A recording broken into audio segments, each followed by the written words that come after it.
Hello, everyone. So, while I am on my way home from the grocery store, I figured let's swing by the Yogurt Shop Murder location, the site of the store, so you guys can check it out and see what it looks like today. Because the perception on the HBO documentary, while it's brief, you know, and it's accurate. It does look like that. You don't really get to see the totality of, like, the location from the front of the back of the store to each other. And I'd like you to see the memorial that was set up in front of Glow Nails. I don't know that they're going to be open right now. I wanted to go earlier and go inside, and I had talked to them a while back, and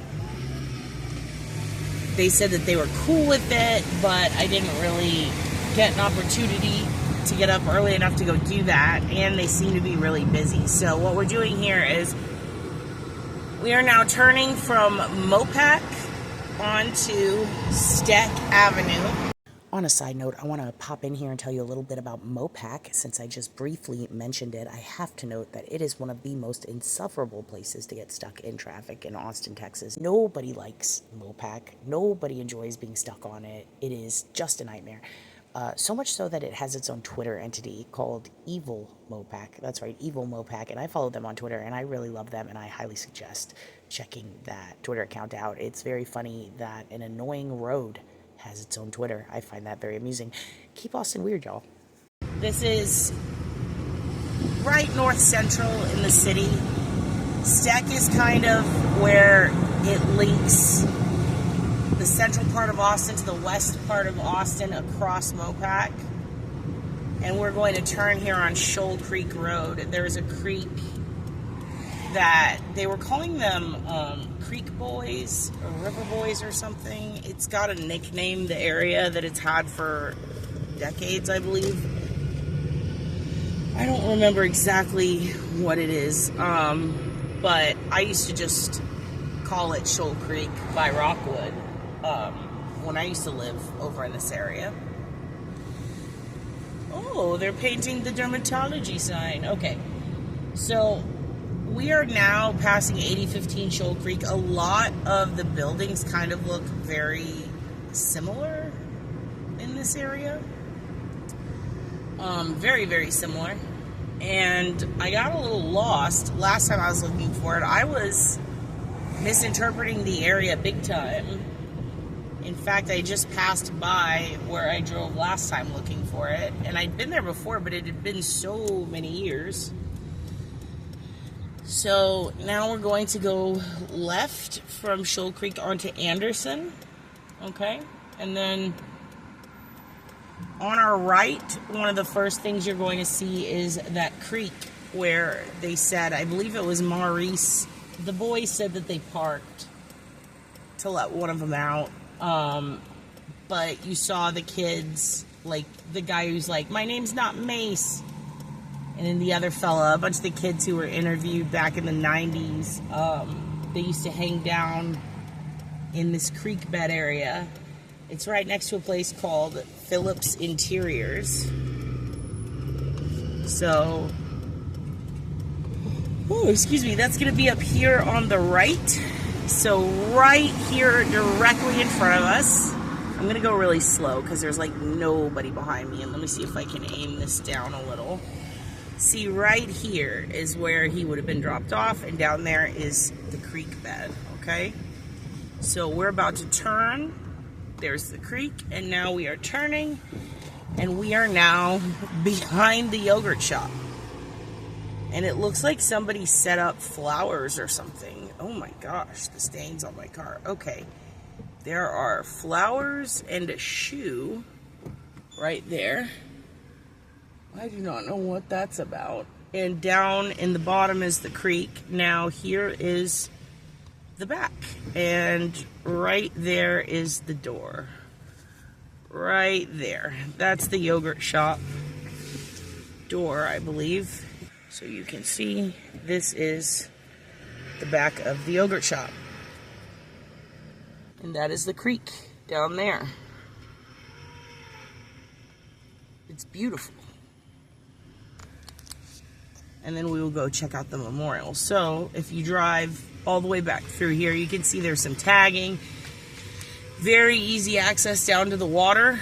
Very easy access down to the water. And then you can run up the side bank and then just be out on either one of the outlet roads. Shoal and Rockwood. And then as you can see, there is another spot where you can go down to the creek, and there's a lot of beautiful tagging and stuff down there, which I usually don't compliment graffiti unless it's gorgeous, and believe it or not, someone put some really gorgeous graffiti down there. Now we're driving around to the front. Okay, and we've got a Fresh Plus right here, which I did not know existed right here. What? There's been a Fresh Plus here the whole time? Oh, and then there's Lamb's Candies and a martial arts place. And as you can see, this is not a very big shopping area. It is kind of creepy how much it looks the same. Now to the right is where Northcross Mall is. And we are right in front of the memorial. Let me pull off and we will take a look at it.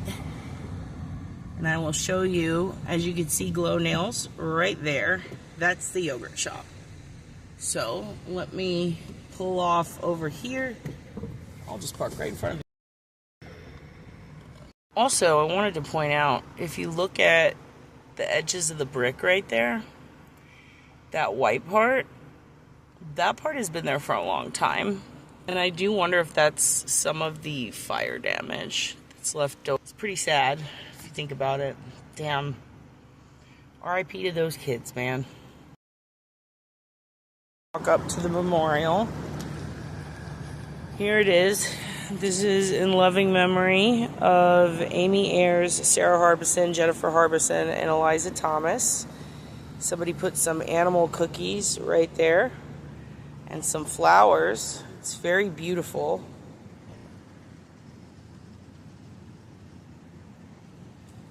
And that was sweet of them.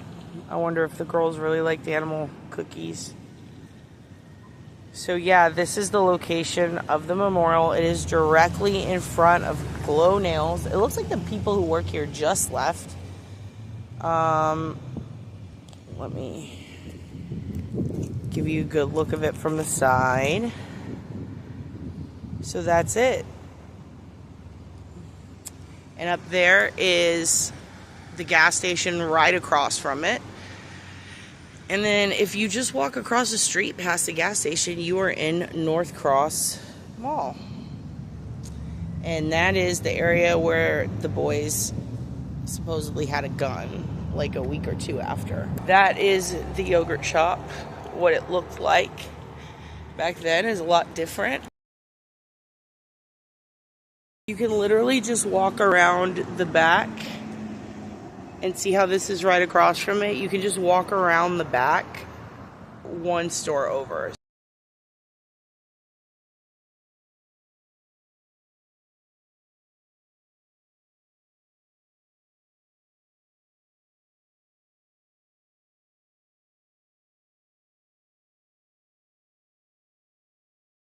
That's the yogurt shop. This is the area right over there where the boys were found. That's the memorial right there. But also, right here, this Walmart that we're in front of, this used to be Northcross Mall, which you probably saw in the latest HBO documentary, okay? So I figured while I was here buying some stuff, I may as well take you guys on a little tour of it since the HBO documentary came out, which is kind of blowing my mind. I thought it would be a big nothing burger. I thought they were just going to rehash the same stuff that they always have said, but then I saw my friend Sarah in it. I saw a couple of people in it that I know, and it kind of trips me out. I had no clue how close some of them were to this, and I really wish, shoot, maybe I should have washed my windows. Anyway, this area that we're driving around right here is where Northcross Mall was. This is where the 4 boys who got blamed were hanging out, and a lot of high school and younger kids hung out. And it really fascinated me when I realized this is exactly where the mall was, because for some reason I always thought Northcross Mall was a little bit further up 183, but no, it's actually here, which is also a gallery of salons and a chaparral ice rink. And it's also where I've gone to quite a bit of wrestling stuff. And it just really kind of blows my mind. It really does. Like, I've been here a million times and it never occurred to me, like, oh, this is the old mall. I always thought they were talking about the Arboretum, because I worked somewhere there where it used to be a theater, so I just presumed that was the mall. And again, this was a long time ago, but as if that's not enough, there's a freaking sign that says Northcross Mall right there in front of us. So anyways, I just wanted you to see that. See how it says Northcross Mall right there on this sign? Let me point it up. Boom. So I'm a ditzy girl. But yeah, this is it. This is what used to be the mall. And right now we have cruised completely around it. So in the early 90s, this was where the boys were caught, where they had the gun on them, supposedly. And this is also where the Guitar Center is and the Schlotzsky's. You were there. So there you go. That's the tour. That is it. And as you can see, this is like a very vegetative place. It's a great neighborhood. I freaking love the Burnett area, Burnett Road. That's why I chose that area when I first moved to Austin to live in. Christian Science reading room. What do you read?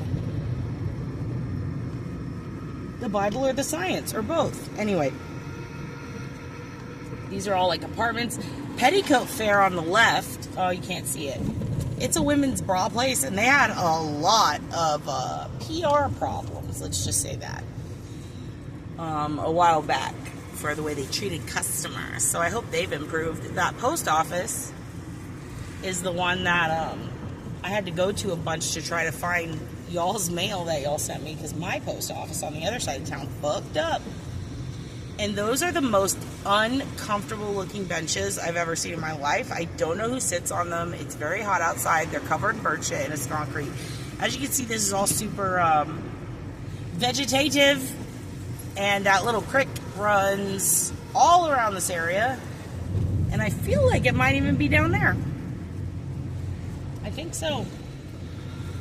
So yeah, that's it. That's the tour. I hope I didn't screw too much up, but yeah, I'll show you guys some other cool Austin-y stuff real quick. I'll show you guys something cool from a movie, okay? From a movie you might all really like. Let's see. All right, so up here, up yonder way, on the left, whoops, is Top Notch Burgers. Is Top Notch Burgers. That is where Matthew McConaughey did his infamous, I keep getting older and they stay the same age. All right, all right, all right. That was at that place. So that's cool. And then up here, next to AutoZone, is going to be one of my... Please don't hit me, bug car, Mr. J&J Pest Control. Thank you. Up here, on the left, whoopsie, there's the bar that they go to, and I believe it was Emporium is what they called it in the movie, but in reality it's got like pink poodles on it. And we used to go there when I first moved to Austin to play pool, but I don't actually like pool. And I told my roommate Julia at the time, like, I don't like pool. She was like, what the fuck is wrong with you? And then just didn't want me to go anymore, because I'm tired of pretending I like pool. It's not fun for me. It's very boring. But anyway, this is the longest slide ever. You are about to see some maybe cool... Austin's famous for cool signs. We have a lot of vintage signs, like on buildings. like a lot of statues. Like in my neighborhood, there's like a bunch of those. There's one up yonder ways that is a giant fort, and that's always fun. And then there's one up here that has a massive fake light bulb, and there's just like a lot of cool vintage signage here. Like, not like an old Coca-Cola metal sign, like wild shit. Like a hot pink gargoyle or a big donut, or, you know what I mean? Something like that. It's pretty cool. I think it's pretty cool. And let's see, we're almost at it. You're about to see the Emporium place. It's right up here. And this is a very cute strip. If you ever move to Austin, this is the best, in my opinion, area to move. It's got a lot of shit. So right there, on the left, move. It's got a lot of shit. So right there, on the left, the Aristocrat is what it's called now. It's got pink poodles on it. It went by in a flash. Okay. Well, I think that's it. Oh, look, there's another cool one. There's a guy with a light bulb on his head. See? On the right. That was pretty neat. Okay, well, I gotta go. That was pretty much it. And people here drive really bad. Anyway, bye.